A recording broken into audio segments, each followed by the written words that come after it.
Tiffins chapati రోటీ కాకుండా సంతృప్తిగా rice కూడా తినవచ్చు. Doctor rice, sugar free rice, doctor rice, diabetic rice, sugar పెన్సని బియ్యం, డాక్టర్ రైస్. విశాఖలో అయోధ్య రామయ్య దేవాలయం సెట్ నమూనా దేవాలయం అయితే వేశారు. అయితే ఎన్నో రోజులుగా కష్టపడి ఎంతో వెచ్చించి అయితే ఈ దేవాలయం సెట్ వేశారు. దీనికి అశేష స్పందన అయితే వస్తుంది. భక్తులు పెద్ద ఎత్తున బారులో తీస్తున్నారు స్వామివారి దర్శనం కోసం. మనం చూడొచ్చు ఇప్పుడు ఎక్కడైతే ఆ సెట్ వేశారో ఆ లోపల గర్భగుడి అయితే ఉన్నాం. అయితే ఈ నిర్వహణ ఏ విధంగా చేశారు అని చెప్పి నిర్వాహకులు ప్రసాద్ ఉన్నారు. ప్రసాద్ని అడిగి తెలుసుకుందాం. సార్, ఎన్ని రోజులు పట్టింది, ఎంతమంది దీనికి వ్యయ ప్రయాసలో వచ్చి పనిచేశారు? జై శ్రీరామ్ సార్. ఇది శ్రీ గరుడ రామ్ మందిర్ అని మా టీం, మా బావగారు అయిన దుర్గా ప్రసాద్ గారు, ముంబై వారు మాకు ఫండింగ్ ప్రొవైడ్ చేసిన బిఆర్ శెట్టి గారు ఆధ్వర్యంలో ఇద్దరు కలిపి చేయడం జరిగిందండి. ఇది ఫర్ ది ఫస్ట్ టైం ఇండియాలోనే మనం ప్రయాగరాజ్లో వేసామండి. అక్కడ ఎన్నో అడల్ట్స్ అన్ని యూపీ గవర్నమెంట్ అతి తక్కువ టైంలో కూడా చాలా బాగా ఘనంగా అయితే వేయడం జరిగింది. పబ్లిక్ అనే స్పందన చాలా బాగా జరిగిందండి అక్కడ. తర్వాత మన ఆంధ్రాలో కూడా వేయాలని వైజాగ్ తీరాన్ని బీచ్ సమీపంలో వేయడం జరిగింది. ఇది సుమారు 52 రోజులు టైం పట్టిందండి మొత్తం కన్స్ట్రక్షన్కి, సెట్ వేయడానికి అండి. దీనికి మనకి అయితే కలకత్తా నుంచి లేబర్స్ అయితే రావడం జరిగిందండి. మొత్తం వర్కర్స్ అంతా కలకత్తా నుంచి వచ్చి చేశారు. ఎన్ని రోజులు? మొత్తం 52 రోజులు పట్టిందా? 52 డేస్. ఓకే. దీనికి మనం ఫైబర్, ప్లేవుడ్ అండ్ బ్యాంబూ కర్రలతో ఓన్లీ వుడ్తోనే వేయడం జరిగింది. మ్యాన్ మేడ్ అండి ఇదంతా.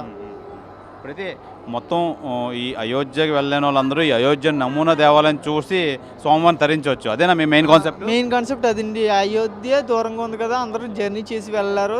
మన విశాఖ దగ్గరలో ప్రతి ఒక్కరూ ఇటు నుంచి విజయనగరం, టెక్లీ సైడ్ నుంచి రాజమండ్రి, విజయవాడ నుంచి కూడా చాలామంది అయితే రావడం జరిగిందండి ఇక్కడ దాకా. చాలా అయితే ఈ విశాఖ ప్రజలు కానీ చుట్టుపక్కల ప్రాంతాల ప్రజల నుంచి కానీ అశేష ప్రజలు అయితే వస్తున్నారు స్వామివారి దర్శించడం కోసం. ఎలాంటి స్పందన వచ్చింది ఈ భక్తుల దగ్గర నుంచి? భక్తుల నుంచి అయితే చాలా బాగా వచ్చింది. ప్రతి ఒక్కరు దర్శించుకుని వెళ్తున్నారు. ప్రతి ఒక్కరు చాలా హ్యాపీగా ఫీల్ అవుతున్నారు. విశాఖకు తీసుకొచ్చి మన టీంని చాలా గర్వంగా ఫీల్ అయ్యారు. మే 22 ఓపెనింగ్ అయింది. ఆగస్టు 2 వరకు కూడా ఇది పబ్లిక్కి అవైలబుల్గా ఉంటుందండి. 29th వచ్చేసి భద్రాచలం నుంచి పురోహితులు వస్తున్నారండి. కళ్యాణం అయితే ఇక్కడ జరుపుతున్నాం. ఇప్పుడు స్వామి విగ్రహం అది ఏంటి, ఎలా చేశారు అసలు? ఇదంతా ఫైబర్ అండి. మొత్తం అంతా ఫైబరే, ఐరన్ అంటూ ఏమీ వాడలేదు. మొత్తం బ్యాంబూస్ అంతే అండి. స్పందన అయితే చాలా బాగుందండి. అయితే మనం చూసుకోవచ్చు మొత్తం అంతా ఈ అయోధ్య నమూనా దేవాలయం అయితే మట్టుకి దగ్గర 52 రోజులు కష్టపడి కట్టారు. దీనికి సంబంధించి బ్యాంబూ స్టిక్స్ సంబంధించి ఫైబరు మొత్తం అంతా వాడారు. మనం చూడొచ్చు ఇప్పుడు స్వామివారి మొత్తం అంతా ఫైబరు, ఆ విగ్రహానికి సంబంధించి ఫైబర్ అయితే వాడడం అయితే జరిగింది. అయితే ప్రజల నుంచి అశేష మంది భక్తులు వచ్చి స్వామివారిని దర్శించుకుంటున్నారు. నిజంగా ఇది మంచి స్పందన వచ్చింది. మరియు కొన్ని రోజులు ఉంచి దగ్గర ఆగస్టు 2 వరకు భక్తులు సందర్శనార్థం ఉంచుతున్నారు. అయితే ఆగస్టు 29ని భద్రాచలం నుంచి జూలై 20 ఈ నేపథ్యంలో అయితే స్వామివారికి కళ్యాణం నిమిత్తం భద్రాచలం నుంచి పురోహితులు వస్తున్నారు. వచ్చి స్వామివారి కళ్యాణం అయితే ఆచరిస్తున్నారు. ఈ నేపథ్యంలో మొత్తం ఈ స్పందన మంచి ప్రజలు ప్రతి ఒక్కరు వచ్చి స్వామివారిని దర్శించుకుంటున్నారు. నిజంగా తండోపతండాలుగా స్వామివారిని దర్శించుకొని ఈ స్వామివారి దర్శన భాగ్యం అయితే చేసుకుంటున్నారు. అయితే ఈ నేపథ్యంలో మంచి స్పందన వచ్చింది. ఈ ప్రజల దగ్గర నుంచి కూడా బాగా ఆకట్టుకుంటుంది. ఈ కన్స్ట్రక్షన్ కానీ డిజైన్ కానీ చాలా బాగుందని చెప్పి ప్రేక్షకులు అయితే తెలియజేస్తున్నారు. అయితే ఈ నేపథ్యంలో మనతో పాటు కొంతమంది భక్తులు ఉన్నారు. స్వామివారిని దర్శించుకున్న భక్తులు ఏ విధంగా వాళ్ళ స్పందన ఏమంటారు అనేది వాళ్ళని అడిగి తెలుసుకుందాం. అయోధ్య రాముల వారి నమూనా దేవాలయం అయితే మంచి స్పందన అయితే జరుగుతుంది. మొత్తం మీద చాలా వెచ్చించి అయితే ఈ నమూనా దేవాలయం అయితే కట్టారు. అయితే ఈ నమూనా దేవాలయంలో స్వామివారిని దర్శించుకోవడం కోసం తండోపతండాలుగా అయితే విశాఖ ప్రజలు భక్తులు కానీ వస్తున్నారు. అయితే స్వామివారిని దర్శించుకున్న భక్తులు మనతో పాటు ఉన్నారు. అమ్మ, ఏం పేరు మీ పేరు? హరిణి. ఎలా ఉంది స్వామివారి గురించి? స్వామివారి దేవాలయం చాలా అందంగా ఉంది. చూడ్డానికి 2 కళ్ళు సరిపోవట్లేదు. అసలు భక్తులు ఇంతమంది రావడానికి ఆస్కారం కూడా అదే. స్వామివారిని చూస్తుంటే అసలు ఆనందంగా ఉంది. చాలా అంటే చాలా సంతోషపడుతున్నాను.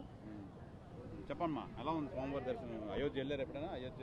అయోధ్య ఎప్పుడు వెళ్ళే. ఈ అయోధ్య మాత్రం చాలా బాగుంది. అక్కడ చూడలేని వాళ్ళందరూ ఇక్కడికి వచ్చి చూస్తున్నారు. భక్తులు చాలామంది వచ్చారు. కానీ చాలా బాగుంది. అసలు దేవుని చూడడానికి 2 కళ్ళు చాలట్లేదు. అసలు అలాగున్నారు దేవుడు. అయోధ్య సెట్ మొత్తం ఇక్కడ బాగుంది. చాలా బాగుంది, భక్తులందరూ వచ్చారు. ఏంటి పెర్ఫార్మెన్స్ ఏం చేశారు? మేము ఇవాళ అన్నమాచారి కీర్తనలు పాడాము, రామచంద్రుడి ఇతడు, అలాగా 6 అన్నమాచారి కీర్తనలు పాడాము. ఇక్కడ ప్రోగ్రామ్ చేసాము ఇవాళ.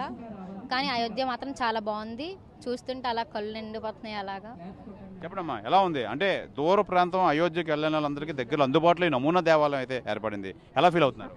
చాలా హ్యాపీగా ఫీల్ అవుతున్నాను. అసలు ఇక్కడికి వచ్చి చూస్తే తెలుస్తుంది ఇంత బాగుంటుందని. అసలు అయోధ్య వెళ్ళే వాళ్ళందరూ ఇక్కడికి వచ్చి దర్శనం చేసుకుంటే చాలు, అసలు 2 కళ్ళు చాలట్లేదు చూడడానికి.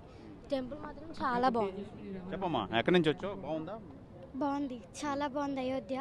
అయోధ్యకి వెళ్ళలేని వారు అందరూ ఇక్కడికి వచ్చి చూడొచ్చు. దేవుడి సన్నిధి ముందు మాకు ఈ మంచి ఛాన్స్ వచ్చినందుకు మాకు చాలా ఆనందంగా ఉంది. మేము 5 సాంగులు పాడాము. ఎలా ఉంది టెంపుల్? ఎలా ఉంది? చాలా బాగుంది టెంపుల్. అయోధ్యకి వెళ్ళలేని వాళ్ళందరూ ఇక్కడికి వచ్చి చూసి చాలా హ్యాపీగా ఫీల్ అవుతారు. ఇక్కడ మేము 5 సాంగులు పాడాము. నారాయణతే నమో నమో, ముద్దుగారే యశోద, పొడగంటి మయ్య, భావంలోన బాహ్యం నందన, కొండల్లో నెలకొన్న 5 చరణాలు పాడాము. చాలా ఆనందంగా ఉంది. చెప్పండి, నిజంగా అయోధ్యకు వెళ్ళిన వాళ్ళందరికీ ఆ స్వామివారి దర్శనం చాలా కన్నుల పండుగగా ఉంది. ఎలా ఫీల్ అయ్యారు మీరు? చాలా హ్యాపీగా ఉందండి. అయోధ్యకి వెళ్ళడానికి నిజంగా అందరికీ అవకాశం ఉండకపోవచ్చు. సో ఈ వైజాగ్ సముద్ర తీరంలో ఇంత మంచి వాతావరణంలో ఈ అయోధ్య సెట్ వేయడం చాలా ఆనందంగా ఉంది. అది కాకుండా స్వామివారి సన్నిధిలో మా పిల్లల చేత అన్నమాచార్య సంకీర్తనలు పాడించడం చాలా హ్యాపీగా ఉంది. మాకు ఈ అవకాశాన్ని ఇచ్చినటువంటి సుజని మేడం గారికి మేము కృతజ్ఞతలు తెలుపుకుంటున్నాం. Thank you sir. మనం చూడొచ్చు ఇప్పుడు మొత్తం అంతా అయోధ్య రామాలయం నమూనా అయితే చాలా ఆహ్లాదకరంగా ఉంది. నిజంగా ఇదంతా మొత్తం అంతా ఈ సెట్ మొత్తం నిజంగా అయోధ్యకి వెళ్ళి స్వామివారిని దర్శించుకున్నంత ఆనందదాయకంగా అయితే ఉంది. నిజంగా మనం చూడొచ్చు, 2 కళ్ళు సరిపోవట్లేదు. నిజంగా చాలా వెచ్చించి నిర్వాహకులు అయితే ఈ సెట్టింగ్ అయితే సుదూర ప్రాంతం కలకట్టా నుంచి మొదలగు ప్రదేశాల నుంచి సుదూర ప్రాంతాల నుంచి అయితే ఈ సెట్టింగ్ అయితే తీసుకొచ్చి దగ్గర 50 నుంచి 60 రోజులు అయితే మొత్తం శ్రమించి ఈ సెట్ వేశారు. విశాఖ సముద్ర తీరం వద్ద అయితే ఈ సెట్ వేయడం అయితే జరిగింది.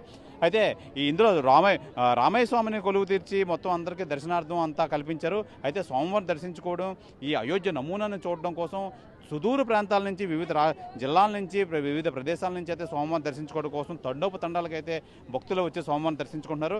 నిజంగా ఆనందదాయకంగా ఉండి ఇది మంచి కాన్సెప్ట్. నిజంగా అంత దూరం అయోధ్య వెళ్ళలేని వాళ్ళంతా నిజంగా ఇక్కడికి వచ్చి ఆ నమూనాలో ఉన్న దేవాలయాల్లో మొత్తం అంతా ఉండడం చాలా ఆనందదాయకంగా ఉంది. ఇది చూడడం కూడా మంచి పరిణామం అని తెలియజేస్తున్నారు. ఇది ఈ అయోధ్య నమూనా దేవాలయం సంబంధించి విశేషాలు. కెమెరామెన్ మూర్తితో శివరామకృష్ణ టీవీ, విశాఖ అయోధ్య నమూనా దేవాలయం వద్ద నుంచి. తెలుగులో ఫాస్టెస్ట్ న్యూస్ ఇప్పుడు కొత్త అవతారంలో 5 సెకండ్లోనే పూర్తి వార్తా సమాచారం మీ చేతిలో. సోషల్ మీడియా ట్రెండ్స్ మీ కళ్ళ ముందుకే live TV and voice search ఆప్షన్స్తో ఇప్పుడే డౌన్లోడ్ చేయండి. యాప్ లింక్ డిస్క్రిప్షన్లో ఉంది.